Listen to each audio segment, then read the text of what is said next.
Hey everyone, it's TTL back with another video for you. Today we're going to be taking an early look, so a preview of the Aorus TRX Extreme. So it's the new socket for Threadripper. I know a lot of people have kind of been saying about that, and it does mean new socket for the new CPUs. Nothing's going to be backwards compatible. Although I'm not even sure I meant to say that yet, but maybe that's common knowledge. I don't know. Anyway, so what we are going to be doing is having a really good look around the board. I'm not allowed to show you the board powered up. I'm not allowed to show you any CPUs. There's lots I'm not allowed to show you. There's lots I'm not allowed to talk about. I am going to do my best to talk about all the things I'm allowed to do, which is mainly board focused.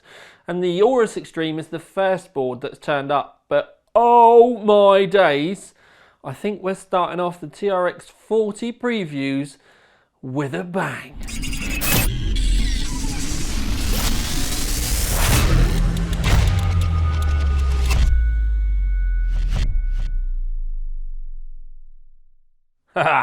So, yeah, we're here. Now, I will be doing a full in-depth run around with the board in a minute. Going to show you some nice slides because there is an awful lot with this board. There's going to be some sexy B-roll, or at least I hope it's going to be sexy. Maybe you can tell me if it's going to be sexy. But I do want to show you what's in the box as well, because this is looking like it's going to be an expensive board. And I have to say looking like, because it's clearly not going to be cheap when you think about the price that the X570 Extreme was, but also because I don't have an official price yet, and I'm not even sure whether if I had it I'd be allowed to tell you anyway.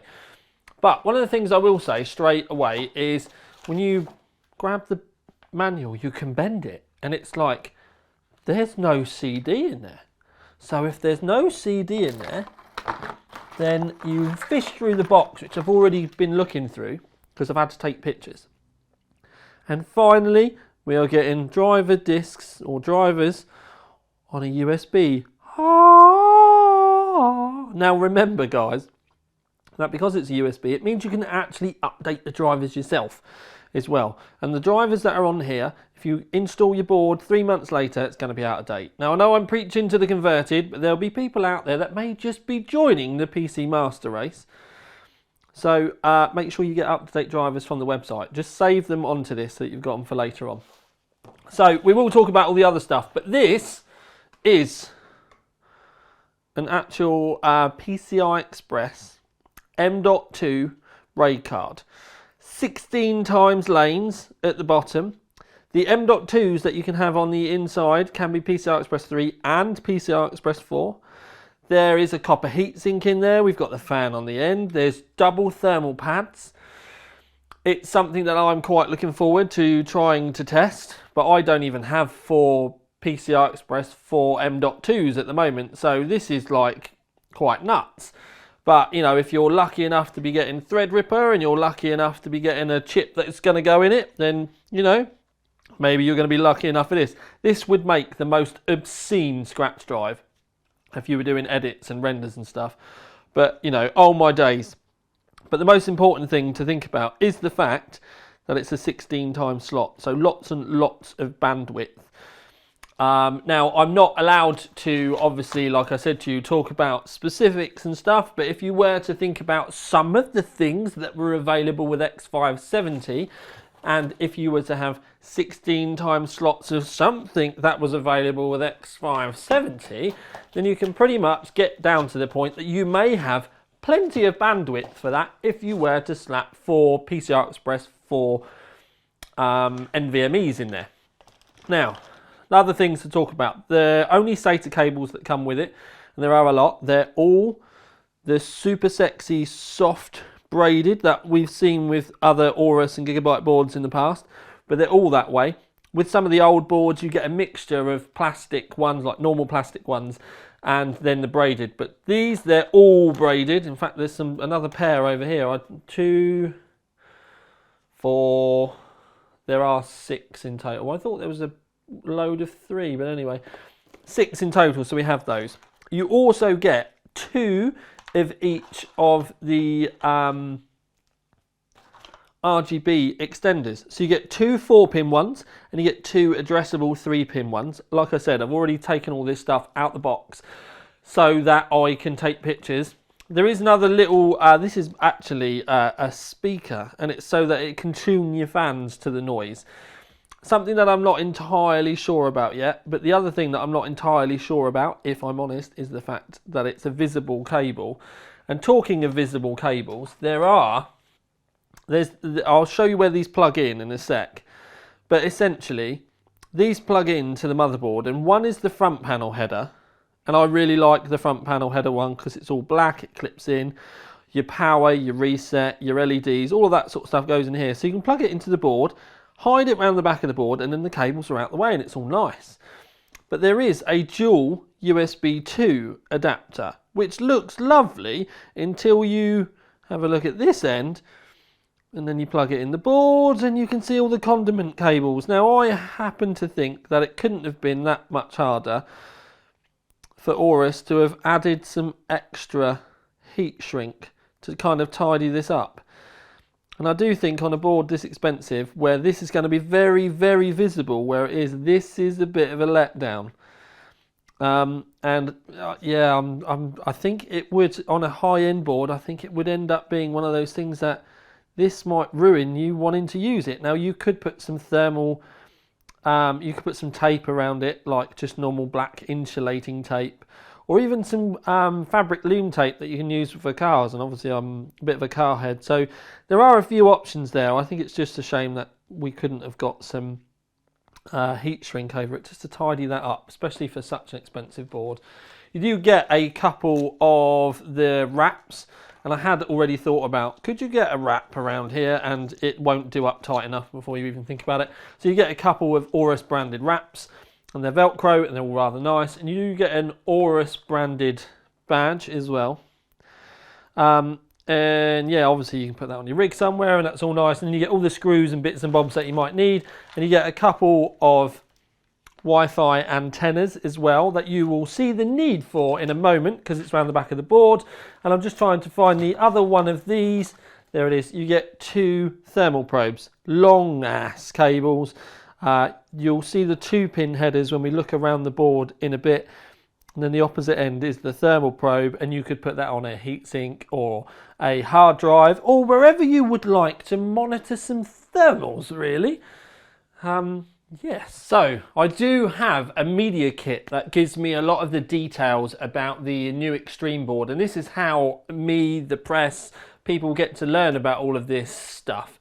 So I'm kind of sharing it with you, but going to try and mix it in with some sexy B-roll as well. But these are the bullet points that we're going to be talking about, and that is, it has got an insane Batman poop crazy VRM and power delivery area that technically beats what they put on the X570 Extreme. So we'll talk about that. Then you've got the cooling fins and the heatsink that they've strapped to the top of them, which in themselves are worthy of a bit of a chit chat. Then I'm not allowed to go too much into PCI Express lanes and stuff like that. And the reason why I'm not allowed to go into it is because that's technically part of the CPU and stuff. But let's face it, if X570 was PCI Express 4, then it's not too much of a stretch of the imagination to say that it's going to be on this one. But obviously, do you know what I mean? I can't tell you how many, how they're split out and anything like that. Then on this board, it's actually going to have dual Intel 10GBE LAN. Then there's 4 M.2s on there. You've got the add-in card adapter that I've already shown you already, and then there's loads of bits and bobs like Wi-Fi 6 that we can talk about, and then the Q-Flash and everything as well. Now, the big thing really is the VRMs. Now, we do like to have VRMs, we do like to have nice VRMs, but Gigabyte give us lots and lots of nice VRMs. And because of the Infineon XDPE, well, you can read it on the page, you know what I mean? Because of that controller, it actually gives them the ability to control 16 MOSFETs. And so 16 PWMs, and that's not doublers, that's not parallel wired, that's 16 completely separate power stages there, and like I said, there's no doublers, no parallels, no nothing like that. And the Infineon, and then you can see them on there again, they're 70 amp power stages as well. So you've got 16 70 amp power stages it's a tiny little bit nuts. So you get 16 of those, and you get a further 3 just for the memory. So obviously you're thinking to yourself, well, why have we got more? Well, it is quad channel at the end of the day, so it's twice as many possible lanes that you could have had with X570, and that one was 16 plus 1. So what they've done with this is they've doubled it up, they've given you 2, and then they've gone, we'll just give them an extra 1 for good measure. And we are excited about this because of, I'm not being funny, if you've not looked, then go and have a look at how good the X570 Extreme was. And essentially what they've done with this is they've taken the X570 Extreme and they've upped the ante as well. I obviously don't know whether the new Threadripper chips are going to be able to stress this out or get them warm or anything like that. But with that massive heatsink at the top, and then there is an 8mm heat pipe that goes around the side, I think it should be okay. But we're obviously never going to know until we do get to the testing, and that's why I'd like to think you would come back for the review itself. Now the fins array, what they say is it should help with heat dissipation because it increased the surface area by up to 300% compared to other normal motherboard heatsinks of the same size. And then 8mm heat pipe. We've got the aluminium cover on the top, but I don't know whether that aluminium cover on the top is there for aesthetics or whether it's actually there to touch anything. I can't imagine a cover is going to make a lot of difference if it's actually attached to plastic, but only time is going to tell. Then you've obviously got the PCI Express 4 M.2 heat sinks. There is a 5cm ball bearing fan underneath the main chipset heatsink there. Again, we're not going to know whether it runs all the time, whether we're going to be able to turn it down, how hot it's going to get, but you know, all of those things are things that we're going to be able to find out. They do say at the top though that they've got a large thermal pad using a 1.5mm thicker, but then it's 5 Kelvin thermal pad. Now just a 5 doesn't sound particularly high to me. I know places online where you can go to and get 12, 18s and even 22. So, but they do get really expensive. I mean, you can spend like £35 just on a bit of thermal pad. So I understand why it's not crazy high. But it's, you know, they're saying that it's 5. I don't know what they would use normally. Maybe it was only like 2 or something. I honestly don't know. So it does sound good, but if you've ever changed thermal pads, then you'll know that you can easily go online and get 12 and 18s. So we'll see. They're saying that it's going to give it allow it to transfer 2.7 times more heat. So maybe they were using just a 1 or a 2. Anyway, time is going to tell. Right angle connectors is the other thing that I think is pretty cool. So you do get a selection down the side of the collectors. At the top, you've got the PWM fan headers. Come down a little bit further, and then you get to those areas where I showed you the connectors for the front panel and the 2 USB 2s and the adapter. I don't particularly like that, but you do also get the 24 pins there. Now, with the 24 pins, I'm going to find the slide where it shows us the 24 pin and the 2 8 pins have solid pins rather than the traditional design, which are technically hollow and just kind of folded around. Anyway, this is to aid, but basically it's multi-layered actually, because you can get more power through them, they won't overheat, it's more stable voltage going into the CPU. The positive sides of this are multi-layered, and it's surprising that with big boards we've not seen more of this in the past, if I'm honest. When we carry on down the side of the board though, you do get a whopping amount of SATAs down the side. So you get 10 in total, which is crackers, and that also explains why we've got all those SATA cables in the box. A little bit further down you get your 2 USB 3 external headers, so you can plug those in right down at the bottom of the board. And then you've also got a 6-pin PCI Express, which you do not need to fit. It's just there if you end up putting lots and lots of very power hungry things in your PCI Express slots. Most of you really genuinely not going to need it.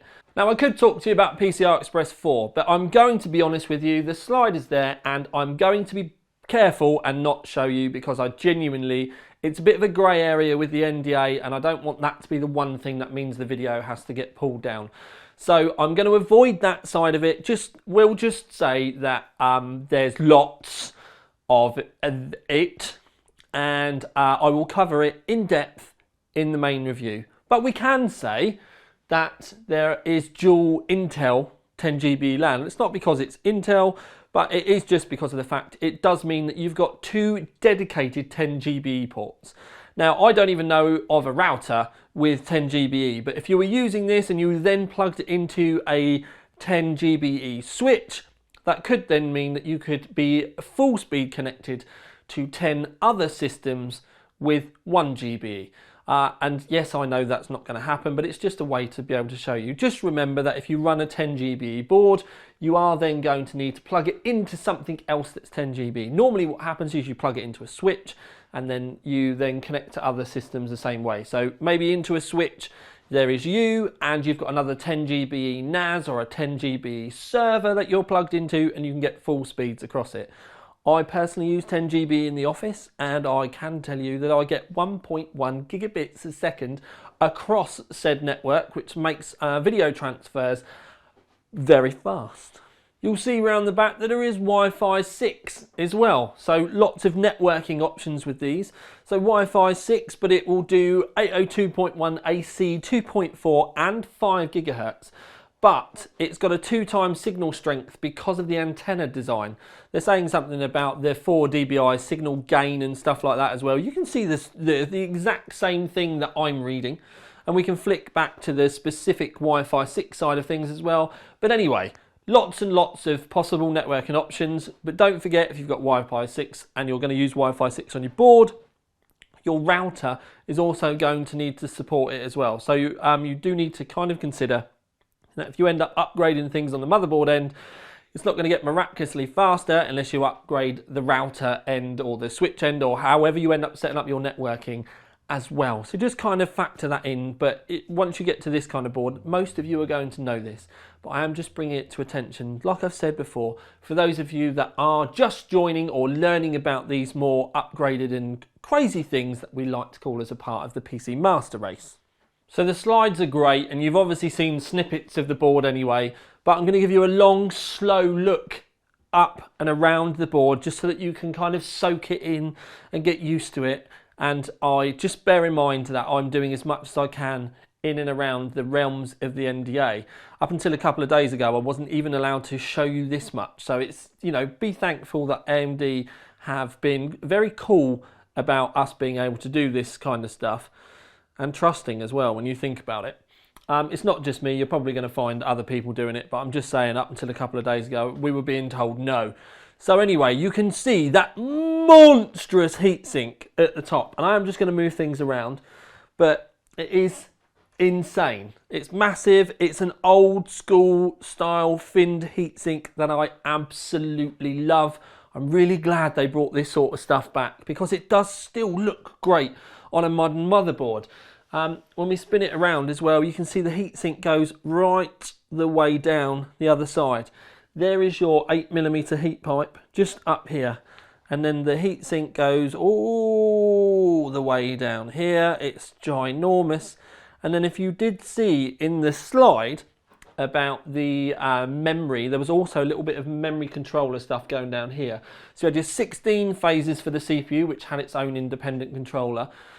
Then there's another one, or there's 3 chips underneath here for controlling the memory side of things as well, and that's where that little heatsink there is for.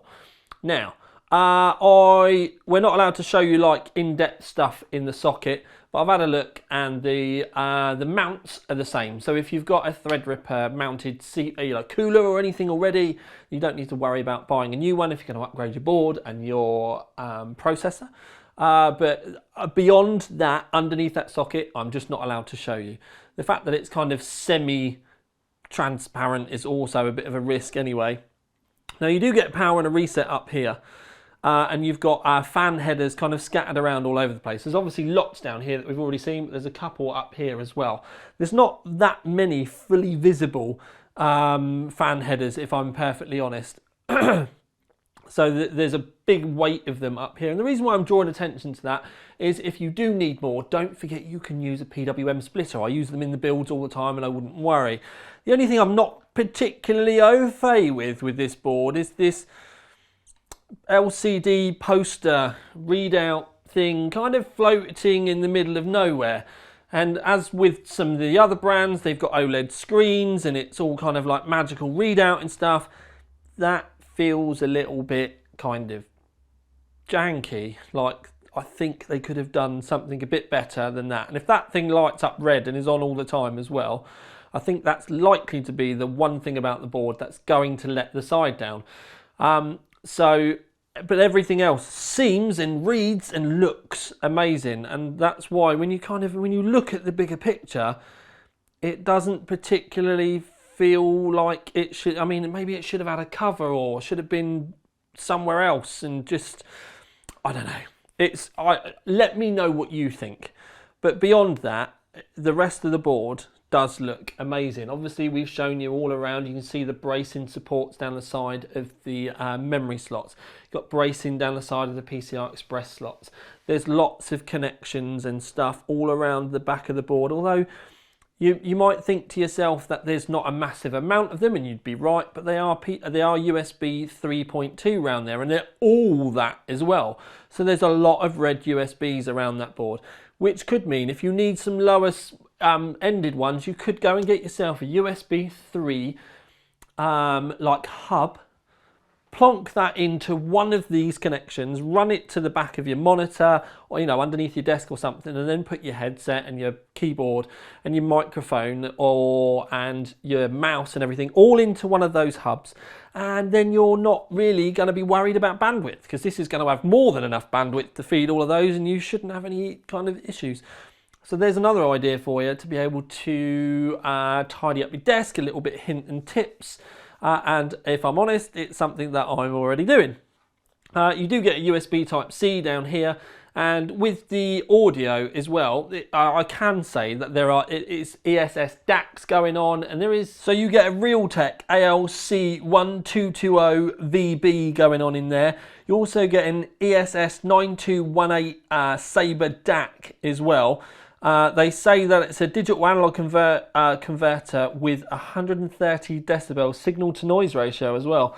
So there's a lot going on with the audio as well. They spent quite a lot of time and attention on this, and I do believe, I'm just scanning through, I'm sure I've seen something about WEMA capacitors as well. Yeah, they've been hidden. We've not been able to see them. Normally I can tell you where they are. They're down underneath here, but it's kind of hidden. But they are all in there, and I can tell you that they are all in there because I've seen them on the Master as well. And talking of the Master, we'll be doing a preview on that in the not too distant future as well.